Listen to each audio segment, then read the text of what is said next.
Η εικόνα αυτή, που εκτίθεται στον πρώτο όροφο του Μουσείου Μπενάκη Ελληνικού Πολιτισμού, προέρχεται από το ναό της Αγίας Τριάδας στην Κέρκυρα.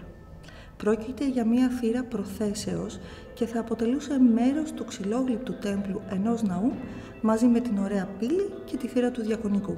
Ουσιαστικά είναι μία από τις 3 θύρες προς το ιερό. Ο Άγιος Ιάκωβος ο Αδελφόθεος, όπως ονομάζεται ο γιος του Ιωσήφ από τον πρώτο του γάμο και ετεροθαλής αδερφός του Ιησού, στέκεται όρθιος κάτω από τόξο που στηρίζεται σε 2 μικρές κολόνες.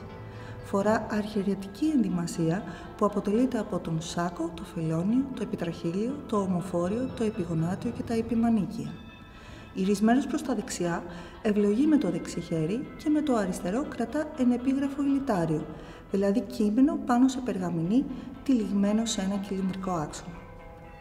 Στο επιγονάτιό του παρουσιάζει τη σκηνή του ενταφιασμού του Χριστού, ενώ στο επιτραχύλιο εικονίζονται 8 προφήτες: Δαβίδ, Σολομών, Ισαΐας, Ζαχαρίας, Ιζεκεήλ, Ιρεμίας, Ναούμ και Αβακούμ. Κάτω δεξιά υπάρχει η υπογραφή του κριτικού ζωγράφου της εικόνας, ποίημα ιεροδιάκονου Στέφανου Τσιανκαρόλου 1688.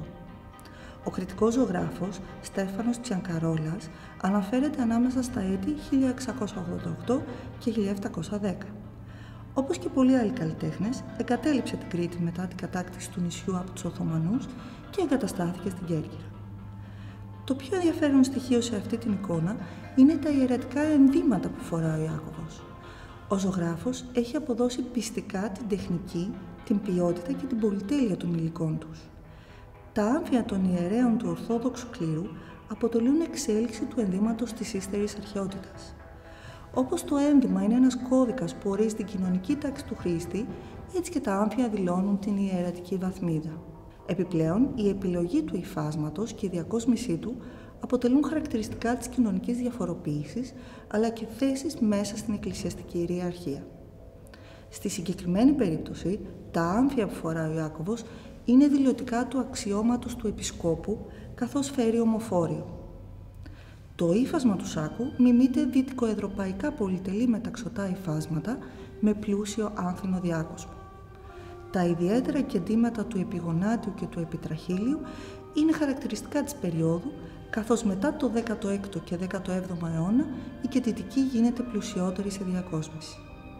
Από την περίοδο αυτή, η συλλογή του Μουσείου Μπενάκη περιλαμβάνει μια μεγάλη ποικιλία εκκλησιαστικών ενδυμάτων, όπως ο ιερατικός σάκος του Μητροπολίτη Νικομίδιας Νεόφυτου από το 1629, το φελόνιο από την Αργυρούπολη του Πόντου των μέσων του 19ου αιώνα, διάφορα επιτραχύλια, ένα επιγονάτιο με την προσκύνηση των μάγων και ένα ζεύγος επιμανίκιων με τον Ευαγγελισμό, δημιουργίες της Κεντίστρας Δεσποινέτας, καθώς και ένα ομοφόριο του 18ου αιώνα.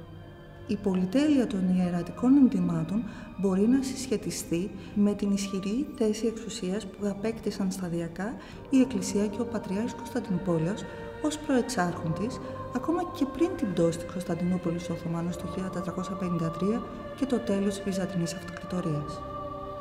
Μετά την Οθωμανική κατάκτηση, ο κλήρος ανέλαβε δικαστικές και οικονομικές δικαιοδοσίες πέραν των πνευματικών του καθηκόντων και αποτελούσε την επίσημη πολιτική ηγεσία όλων των Ορθόδοξων της Οθωμανικής Αυτοκρατορίας. Τα πολυτελή ιερατικά άμφια που έφεραν οι κληρικοί ανταποκρίνονταν λοιπόν στο σημαντικό τους αξίωμα και στην υψηλή κοινωνική τους θέση.